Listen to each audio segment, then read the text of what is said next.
people who log into Windows need an account. So there are different kinds of accounts. Accounts can be local, meaning that account and your credentials live on a computer, or your account is centralized and lives in some kind of directory. In large organizations, typically you're using a directory, such as Microsoft's Active Directory. It's the most popular. If you just buy a laptop from Walmart and you come home and boot it up, you're going to have a local account. You might authenticate using Windows. It really is trying to force you to use their Microsoft account to log in.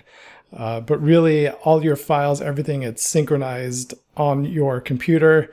You're authenticating your credentials locally. You can have a purely local account with an administrator account. So accounts matter. Accounts can have different permissions. So one account might be able to install software, change network settings, do all of that kind of stuff. A different account on the same computer might not have the same privileges. In large organizations, regular users typically don't have administrative access to be able to install whatever software they want to. They can't change a lot of computer settings. A lot of their permissions are locked down. Now, if an information technology administrator needs to install something, they can log into that computer with administrative credentials and make changes to that machine. And then they log out so that the regular user using that computer can't make changes to the software installation. So that's done for licensing reasons. You want to make sure you're complying with software licenses. It's done for legal reasons and security reasons, lots of reasons. Some malware, it'll try to install extra accounts on a machine.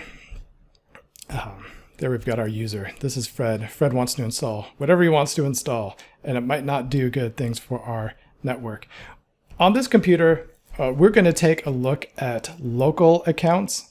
There's a few ways to access this. In the Start menu, if we just search for users, we will probably find the right thing. Add, edit, or remove other users. That's good. We can do that. We can launch that, and we can see what accounts exists on this PC. So we can add another user, add somebody else to this PC. Who should we add? Notice that it pops up another window, another application basically. So we have this other users window, kind of represents the new Microsoft settings window. I'm going to close that. Now we have this local users and groups, and then it says local. That means on this machine. So if I add a user account here, that user account is only going to exist on this machine. This dialog box, this program has been around forever. You can actually launch this. Notice how it says LUSRMGR. If you type .msc, it'll find that program, the Microsoft Common Console document. That's the same thing. It's another way to launch it. If you just type, if you run the program LUSRMGR, so local user manager.msc, we can see who's on this computer. So we've got administrator, we've got a guest account, we've got some other accounts here. If I click on the guest account, double click on it, notice that it says account is disabled. Typically, we don't want guests logging on to our computers. This might have been an option, in a home network. If somebody needs to check their email, you can log in with the guest account. We typically don't want that guest account being used for security reasons. We want to track all activity to a specific user account. So that pops up. We launch that.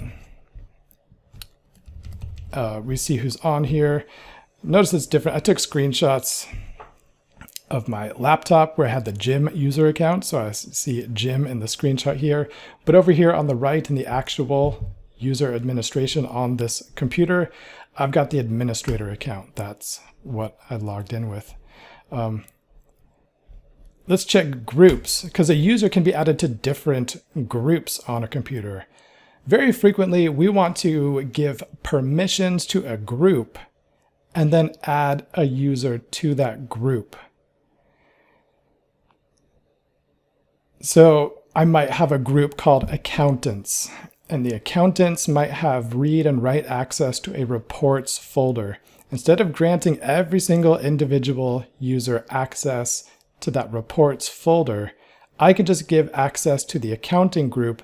Then I can add and remove users from that accounting group. It's not a big deal if it's just one folder, but if you've got dozens of folders and dozens of accountants, you don't want to be changing the permissions user by user every time.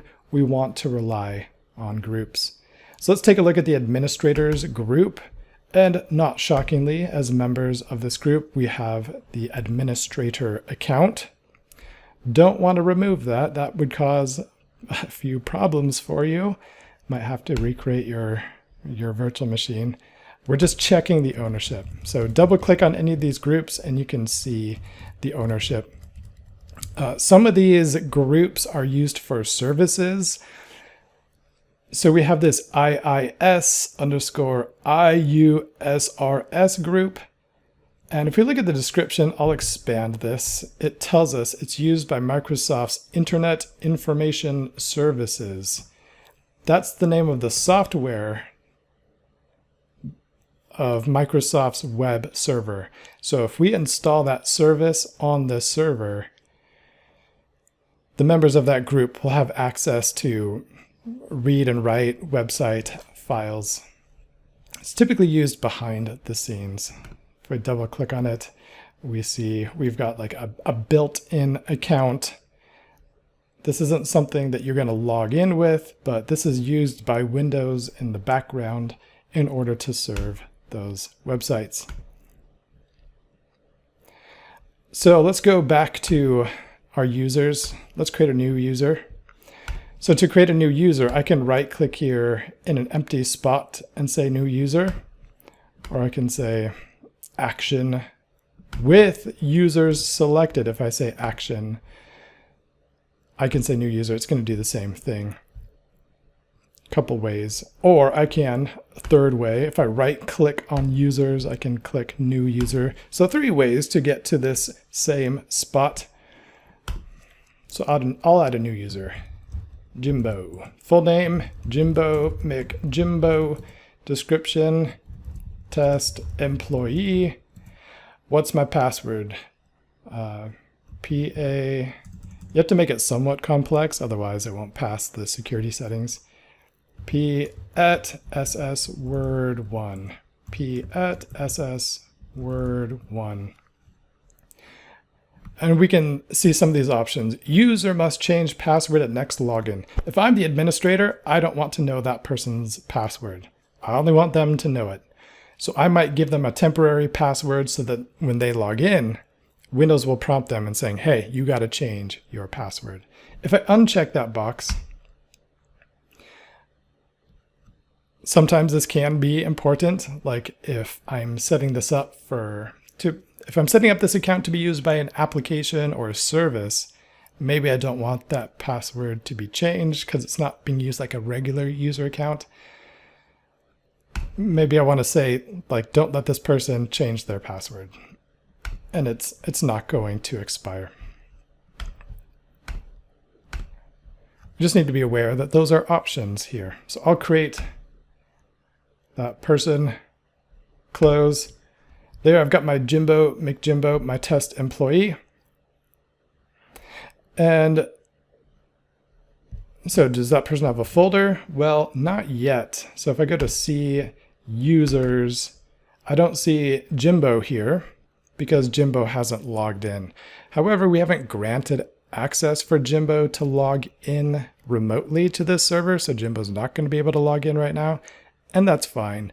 And I don't actually want Jimbo to be able to log in because I picked a pretty terrible password, and I don't want somebody on the internet just trying to guess Jimbo's password. We can undo what we just did, so I'm going to close this folder. I'm going to say, you know what, Jimbo, we don't need you anymore. I'm going to right click. I'm going to delete Jimbo. And it's going to give you a warning. So each user account has a unique identifier in addition to their username. So that identifier is a security identifier, a SID. It's really long. If I had given access to Jimbo on a folder, that security identifier can still, like the memory of that identifier can be retained. So you just want to be careful. You don't want to accidentally delete a user account because it's trickier to restore. You can't just create somebody with the same name and just hope everything's going to work just fine. In this case, yeah, I haven't done anything with Jimbo, so I'm going to go ahead and click, yeah, delete Jimbo. So that's how we manage local accounts on this computer. We can use the local user manager to create user accounts. We can change group. We can add groups. We can delete groups. We didn't do that here, but you would do it the same way that we did that with the local user accounts. We can change passwords. We can deactivate accounts. We can check to make sure that all of the accounts are accounts that we want to be here and that there's no accounts that we are suspicious of. In some capture the flag environments, in cybersecurity competitions, administrators, the CTF creators, they like to create rogue accounts. So it's good to come here and check the users to make sure that all of the accounts are legitimate.